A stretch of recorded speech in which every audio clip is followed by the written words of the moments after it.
In this episode, we're going to deep dive into creating a compelling story in minutes using SciFi Fantasy Archetypes.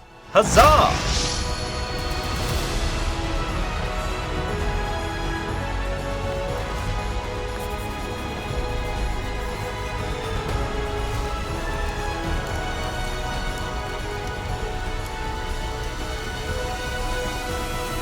Hello everyone, my name is Aiden and this is AuthorQuest.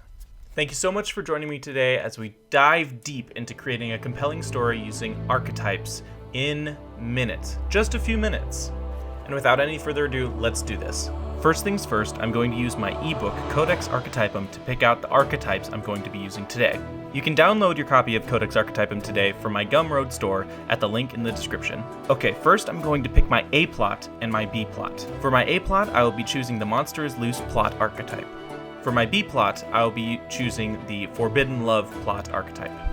Then I'm going to interweave them together and rearrange them until I find an order that I like. This can take a couple of tries. I also fill in the blanks where necessary. After just a couple minutes of thinking, I have a complete story to work on. But now, let's use some other archetypes to add some spice. Codex Archetypum also has a list of race archetypes as well. Let's make one of the love interests one of the unseen, and the other, let's make an immortal. From the list of magic item archetypes, I will also pick the Silver Bullet. From the world setting archetypes, I will pick the world beneath it all. And lastly, just to add a little bit extra pizzazz, let's make the planet that they're on be a Dyson sphere, where the planet is hollow and the sun and sky is at the center of the planet. Put it together and this is what I've got. In a world beneath it all, in the slums of the city, in a hollow planet where there is barely any light, it's been night for a month. A monster kills someone in the unseen race. Let's call them the Vi. Fear of this monster rises. Characters are split between those who believe in the monster and those who don't. Someone, a Vi woman, related to the initial victim, seeks the truth about the monster. Then we introduce the detective archetype. The detective seeks out the truth. The detective is immortal, but enjoys solving mysteries. The couple meets in unorthodox or significant circumstances.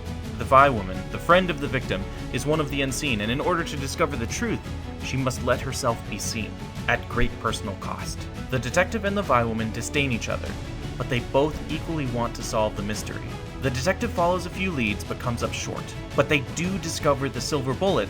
This is the only way to stop the supposed monster. Let's call it a Whisper Seed. They realize they have more in common than they thought.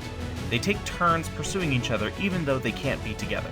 The detective doesn't want love because he's immortal and will outlive her. Then the monster causes some more issues. They find out where they can get the Silver Bullet, aka the Whisper Seed.